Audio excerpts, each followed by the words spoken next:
La Organización de Farmacéuticos Ibero-Latinoamericanos Capítulo México presenta. Hola colegas, bienvenidos a la entrevista Horizonte Farmacéutico de la OFIL Delegación México. Soy la doctora Silvia Salas y el día de hoy contaremos con la presencia de la química farmacéutica Patricia Zuluaga Arias. Hola Patri, bienvenida, ¿qué tal? ¿Cómo estás?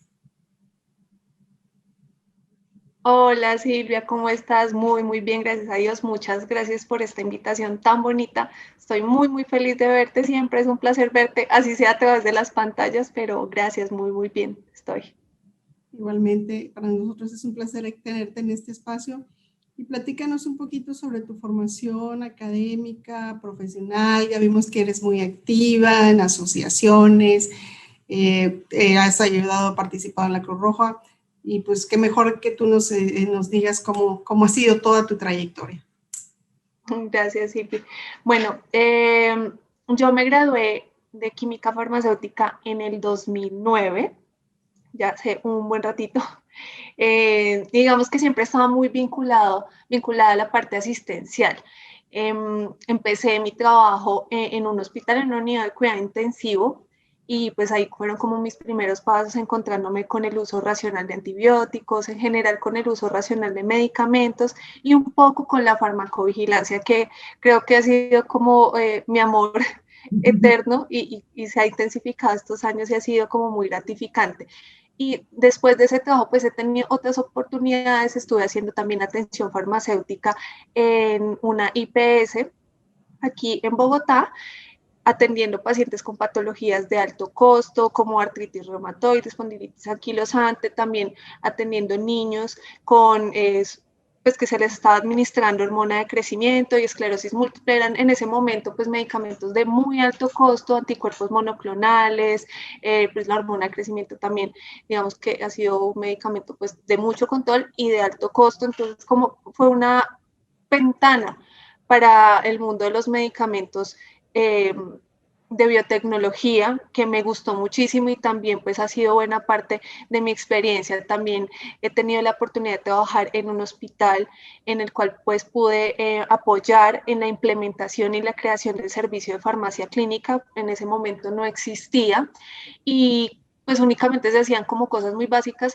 Se dio la posibilidad de incorporar un farmacéutico desde la parte clínica y pues yo apoyé, yo entré y ahí fue donde yo aprendí muchísimo porque fue crear ese servicio desde cero, no existía casi que nada clínico, entonces fue empezar a hacer conciliación de medicamentos, validación de fórmulas médicas, se validaban aproximadamente, yo creo que entre el 80 y el 90% de la formulación del día se validaba y pues fue una oportunidad muy linda de crecer y de estar como muy estrechamente relacionada con médicos, con enfermeras, con personal administrativo, clínico y trabajar en unidad de cuidado intensivo, hospitalización.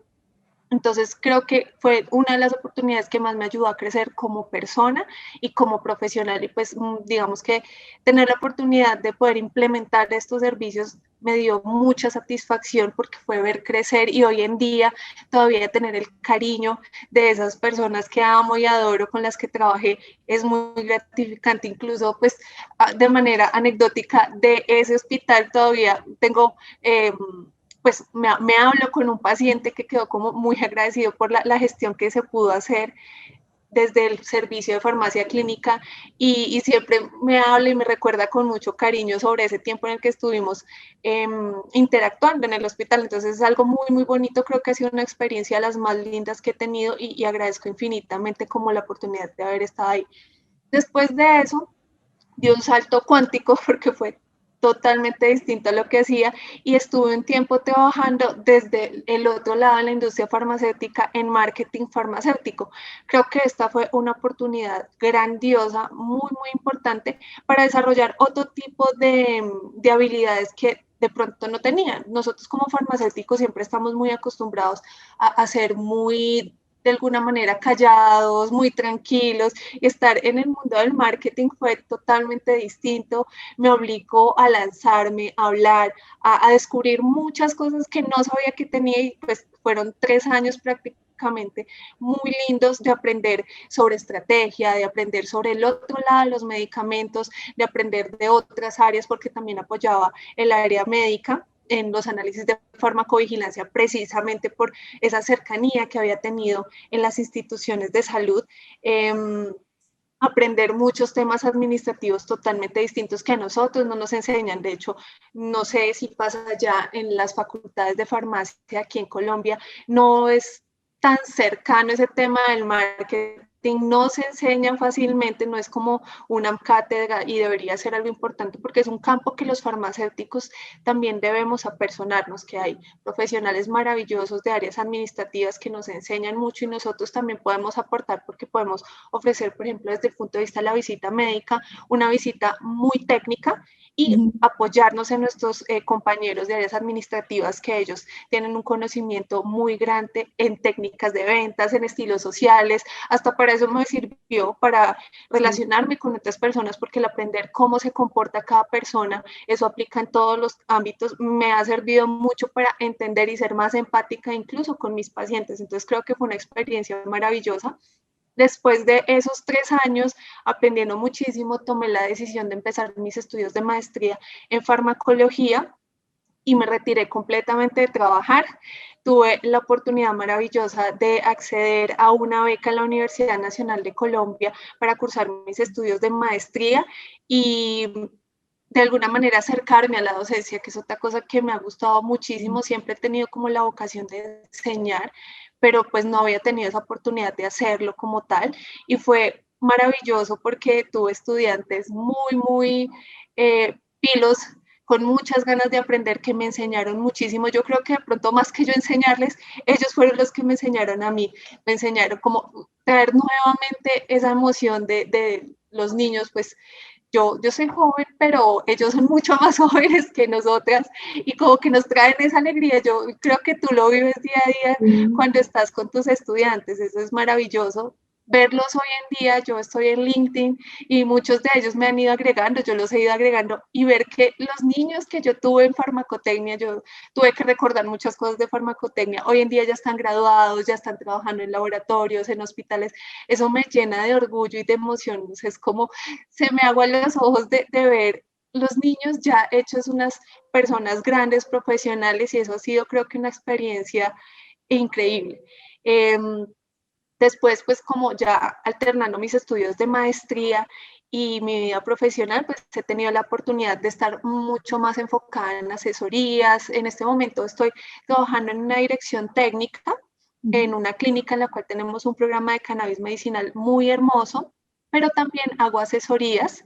Como tú decías, he asesorado en varias ocasiones a la Cruz Roja Internacional, que ha sido también algo muy lindo porque la Cruz Roja Internacional no tiene tantos farmacéuticos, de hecho no tiene en Latinoamérica, entonces ha sido como muy bonito interactuar también con farmacéuticos de Ginebra, bueno, de otros países de Europa, entonces ha sido como muy bueno, he tenido la oportunidad de asesorar laboratorios, bueno, como que moverme un poquito más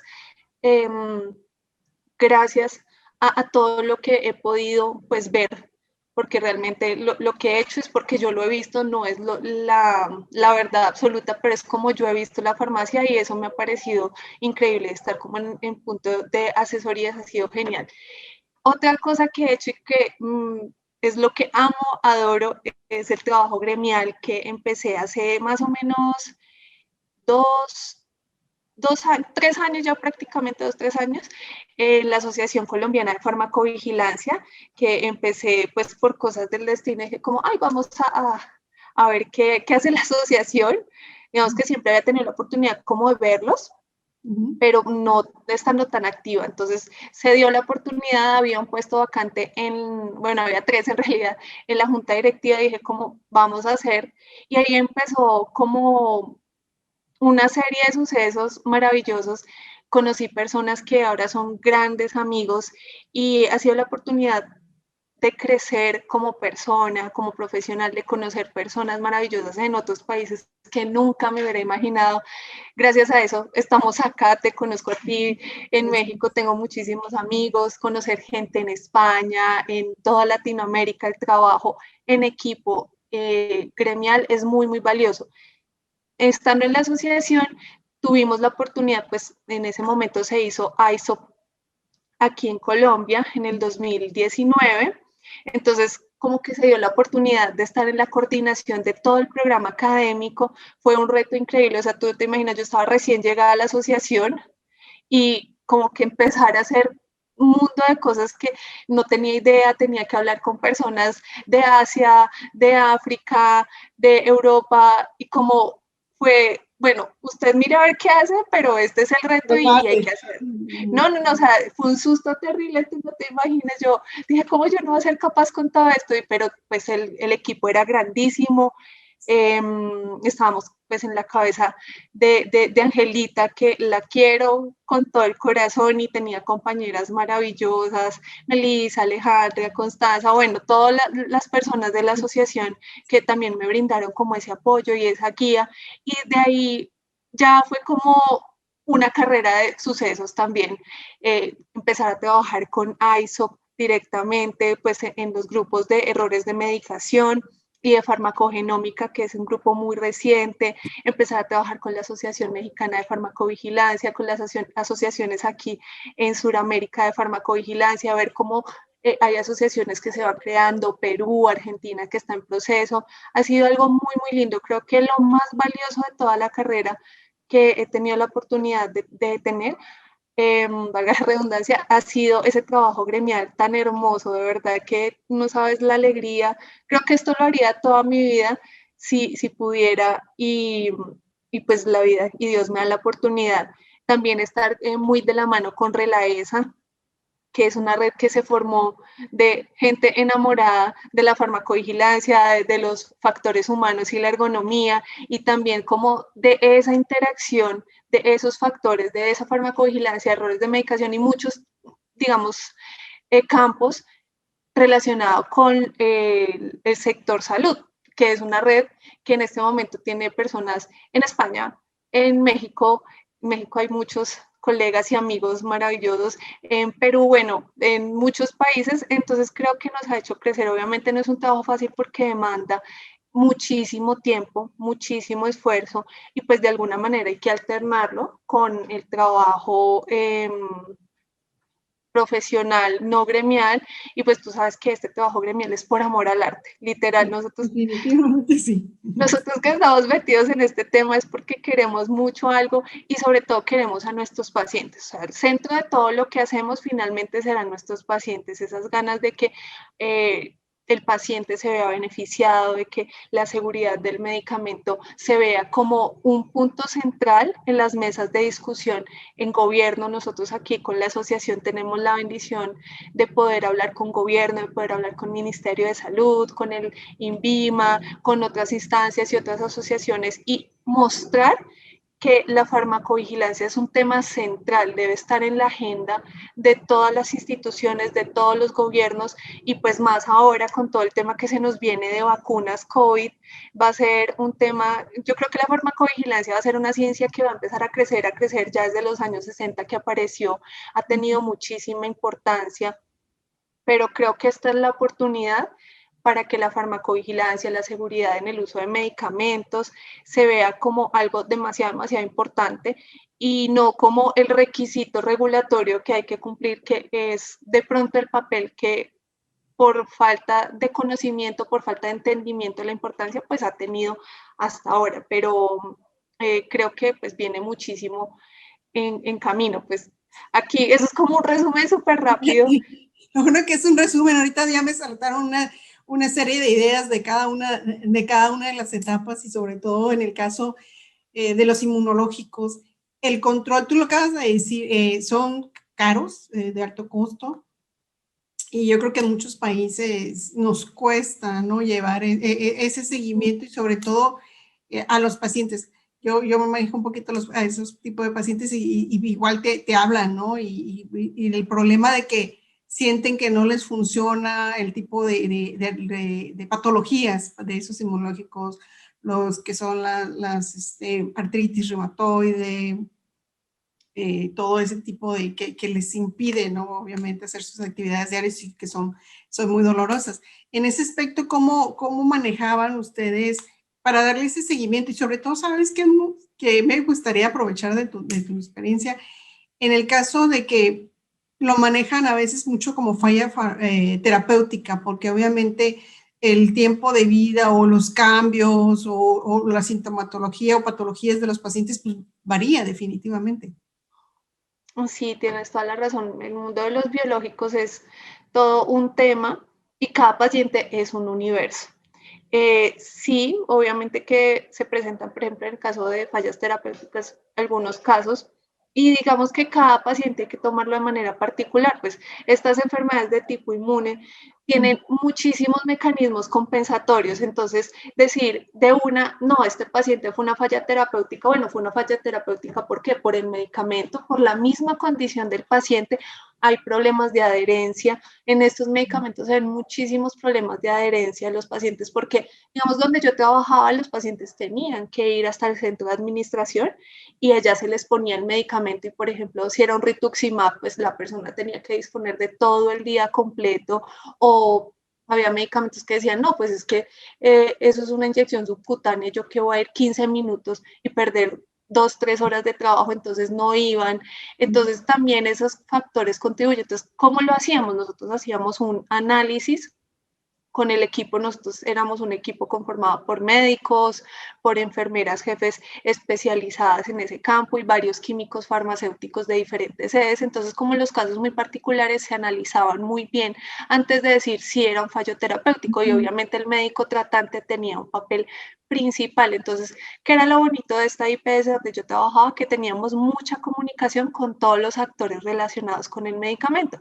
Y la ventaja era que nosotros pues éramos los que dispensábamos el medicamento, entonces ya teníamos asegurada la cadena de suministro, decíamos, nosotros teníamos muy bien controlado el tema de temperatura, todos estos medicamentos, pues tú sabes que deben ser de refrigeración, entonces digamos que era una ventaja, ya sabíamos que venía directamente del laboratorio para nuestras instalaciones y no se rompía como esa cadena de suministro, no se rompían las condiciones de almacenamiento, entonces eso era un punto muy fácil, porque pues la sencilla a veces es decir, no, es que seguramente el medicamento se desnaturalizó o quién sabe qué pasó, o el medicamento y siempre es como la culpa del medicamento, pero en estos pacientes particulares es muy difícil establecer un fallo terapéutico por lo que te decía, que las enfermedades inmunológicas tienen muchísimos mecanismos compensatorios. Entonces, que si va por la vía de las interleuquinas, entonces también se puede compensar por la vía de las JAKs. Bueno, es un universo complicadísimo, pero digamos que de alguna manera también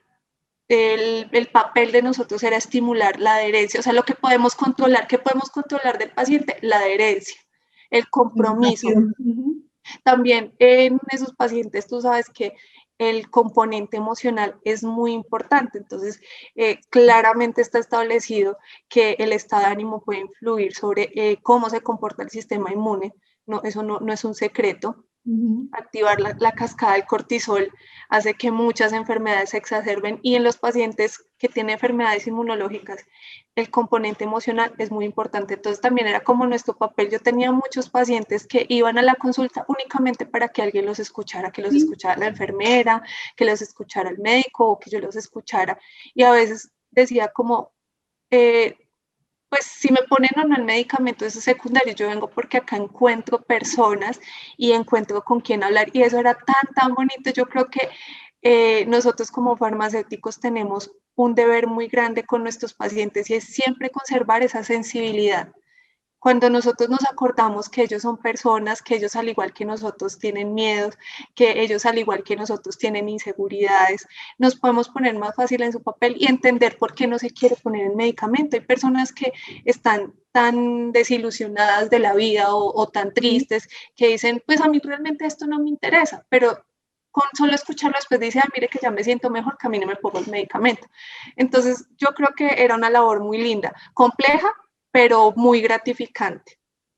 Sí, la empatía, ¿no? Y sobre todo ellos lo que buscan es que alguien entienda su dolor, porque obviamente pues no lo estás sintiendo. Entonces como que ya alguien te escuche y diga, sí me duele, pues sí, apoyamos y ver la forma y sobre todo eso que acabas de mencionar, escucharlo. Yo creo que en general todos, ¿no? Si alguien te escucha, pues ya como que, ya te sientes. Imagínate, pues obviamente ellos con su tipo de patología, pues sí se sienten, o como decimos acá nosotros, quieren un apapacho para poder continuar. Y en el caso pues te digo, estaba viviendo tus etapas, obviamente en el caso del académico, de dar clases, pues sí, bien, como bien dices, los muchachos nos inyectan energía y el que enseña aprende, porque tienes que aprender, te vas a revisar o a veces, no sé si te pasó, pero a veces es cuando dices, ay, yo nunca lo entendí en clase, lo hice y pasé, pero ahorita ya lo tuve que entender para poderlo enseñar. Entonces, sí. Sí, es un compromiso grandísimo porque es el compromiso en el momento de enseñar, pero es el compromiso en el futuro con los pacientes. O Sí. sea, yo les decía a los estudiantes, de pronto yo no tenga toda la experiencia que pueda tener otro profesor, lo poquito que sepa les voy a compartir, pero yo quiero que ustedes se vayan pensando en que donde quiera que ustedes trabajen, ustedes sean capaces de consumir un medicamento o internarse en el hospital en el que trabajan, porque lo que ustedes hacen es tan bueno que se lo darían a un familiar o a ustedes mismos. Entonces, creo que es ese compromiso con que si yo les enseño algo, pues tengo que hacerlo bien, entonces me ponía a estudiar juiciosa, pero también que ellos entiendan que el compromiso es más que una nota, el compromiso es con una sociedad yo estaba como con estudiantes de sexto semestre más o menos, entonces a la vuelta de 2 años ya empezar en asuntos regulatorios o empezar en un hospital o empezar en un laboratorio a construir una profesión, a construir una carrera, pero también a construir patria, a construir por los pacientes. Sí, y ahora que como mencionas, ¿no? Te los encuentras como colegas, pues qué padre, y que te reconozcan, ¿no? Ya cuando los ves grandotes y así como que, ay. Sí, se siente como una cosita bonita. Eso, yo creo que Mis niños, eso ¿no? es mucho. Mis niños, porque como tú bien lo dices, o sea, no estamos tan viejitas, ¿no? Pero pues sí los ves chiquitos y ya cuando los ves grandes dices, ay, ¿cuándo crecieron, no? Sí, total, eso es totalmente cierto. Sí. Oye, Pati, y ya por una de las partes finales de la entrevista que se nos va rápidamente el tiempo, en cuanto a farmacovigilancia, obviamente que es una de tus áreas de expertise, cuando se vino todo lo de la pandemia, de COVID, que ya pues, estamos a un año de todo eso y seguimos todavía adoleciendo de ese problema y quién sabe hasta cuándo lo vayamos a tener. ¿Cómo se reestructuraron ustedes como hospital, tú como farmacéutica, qué tuviste que hacer para afrontar todos estos cambios? Bueno, yo creo que el reto más grande fue al interior de la asociación, que digamos que en mi trabajo, en la clínica donde trabajo, pues de alguna manera la atención es ambulatoria, entonces fue un poco más fácil de manejar, obviamente, todo el tema de protocolos, de cambios de horario, bueno, eso fue un poco complejo, pero el reto más grande como profesional fue al interior de la asociación. ¿Por qué? Porque nosotros veníamos de una dinámica, hacemos nuestros cursos, hacemos nuestras intervenciones, hacemos nuestras publicaciones, pero esto fue un llamado a todos a decir, bueno, en este momento es donde ustedes tienen que mostrar de verdad de qué están hechos como asociación, como amigos, como farmacovigilantes, porque fue ver una cantidad de información, de desinformación, de miedo, de la aparición de productos milagro, que este medicamento, que el otro. Entonces fue la necesidad de crear grupos, equipos de trabajo en la asociación para empezar a revisar una cantidad de información que empezó a salir de buena, regular y mala calidad, de informar a la sociedad, de decirles, este medicamento tiene esto, X, Y condición, se puede, no se puede usar, como depurar toda esa información. Hicimos varias piezas con información general, digamos que muy en el contexto de la información que había en ese momento. Mucha ha cambiado, entonces al principio sacamos una pieza como muy general con uso de mascarilla, uso de analgésicos, lavado de manos, luego vino todo el tema de los AINES y el riesgo, que sí, que no, entonces hicimos una infografía con ibuprofeno y así hemos hecho muchas piezas que han servido para brindar información. Riesgo de intoxicaciones, porque empezamos a ver que la gente consumía blanqueadores y bueno, y otras sustancias que no vamos a nombrar, Sí, con claro. base a ninguna evidencia, pero pues igual lo hacía. Entonces el riesgo de intoxicaciones se hizo como un acercamiento también con las asociaciones que hablaban sobre toxicología para también dar información. Estuvimos muy de cerca de medios de comunicación, como te digo, pues también esa información que hacíamos brindándola a un público mucho más general. También trabajamos muy de la mano con siempre el Ministerio y el INVIMA, como fortaleciendo en la comunidad esa importancia que tienen las entidades oficiales, que siempre se debe consumir información de fuentes oficiales, de sociedades, del INVIMA, del ministerio. Creo que ese fue el trabajo más grande, más importante, y obviamente, pues, como tú has visto, trabajar con otros colegas de otros países, cómo ha sido la experiencia. Tuvimos un webinar muy lindo con colegas de Centroamérica y Suramérica hablando de cómo lo hemos enfrentado como farmacéuticos, y creo que fue una experiencia muy linda, y trajo a su vez muchos otros webinars sobre también salud mental, muy enfocado para los trabajadores del área de la salud y de la mano de Relaesa. Creo que ha sido una oportunidad muy bonita de crecer como profesionales, de fortalecernos como asociación y de fortalecer el trabajo entre países. Creo que lo más bonito ha sido que, a pesar de que hemos tenido que estar encerrados tanto tiempo, nos hemos hecho más amigos entre todos, y eso ha fortalecido, yo creo que la farmacovigilancia en toda Latinoamérica. Entonces es un reto, pero a la vez ha traído muchísimos logros. Entonces así fue como de alguna manera nos tocó reaccionar rapidito y empezar a trabajar, y pues ya creo que ahora de alguna manera pues ya estamos habituados a ese trabajo. Obviamente creo que todos tomamos unos días de receso, pero todavía ya estamos en el ruedo. ¿Qué vamos a hacer este año? ¿Cómo vamos a ayudar para que no haya desinformación en el tema de uso de vacunas, en el tema de uso de medicamentos? Todavía están muy en boca de todos el tema de los, bueno, no quiero nombrar sustancias, pero tú sabes y todos saben que hay muchas sustancias que no deben usarse y se siguen usando por la total desinformación, y a pesar de que lo hacemos, de que lo hablamos, de que se sigue mencionando que por favor no usen X o Y sustancia, la gente lo sigue haciendo por el miedo, porque esta pandemia nos trajo no solo la pandemia, pues por la infección por COVID-19, sino también la pandemia de la desinformación y la pandemia del miedo. Entonces es como combatir todos esos monstruos, pero bueno, ahí vamos. Creo que todos lo hemos hecho muy bien con las herramientas que hemos tenido. Sí, lo que acabas de mencionar, ¿no?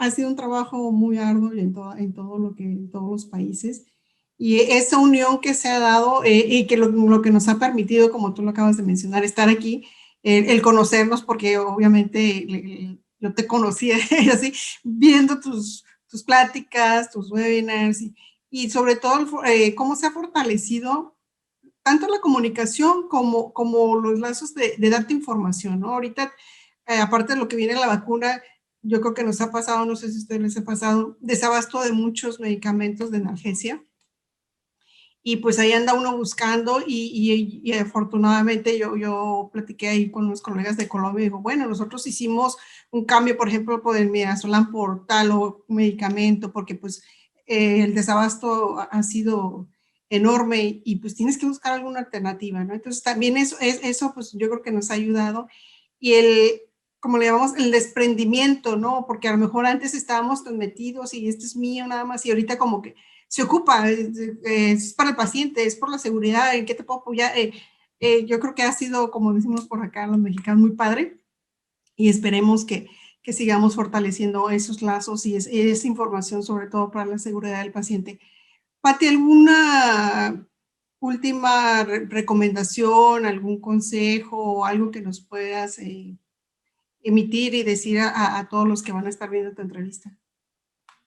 Bueno, primero, muchas gracias a los que se toman el tiempo de ver esta grabación. Es con mucho cariño y me siento, de verdad, tan agradecida con Silvia, porque yo veo los colegas que han estado en este espacio y digo como, qué emoción poder estar acá, compartir con ustedes. Esto es un poco solamente lo que yo he vivido.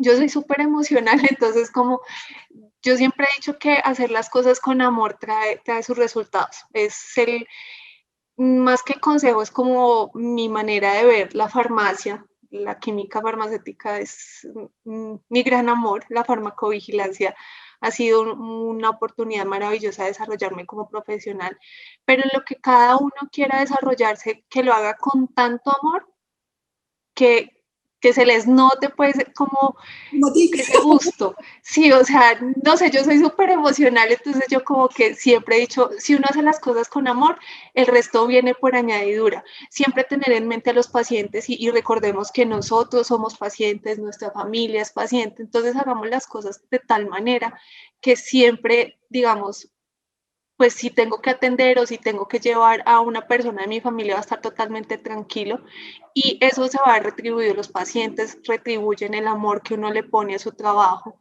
y así muchas veces el farmacéutico no sea tan notado, tengan por seguro que el farmacéutico tiene un papel vital dentro del sistema de salud, en la industria, en el lugar que ustedes se desempeñen y todo lo que hagan, háganlo con amor. Si algo no les gusta, si algo no le están teniendo amor, replantéense las cosas y si es necesario cambiar, los cambios están permitidos desde los 0 hasta los 200 años.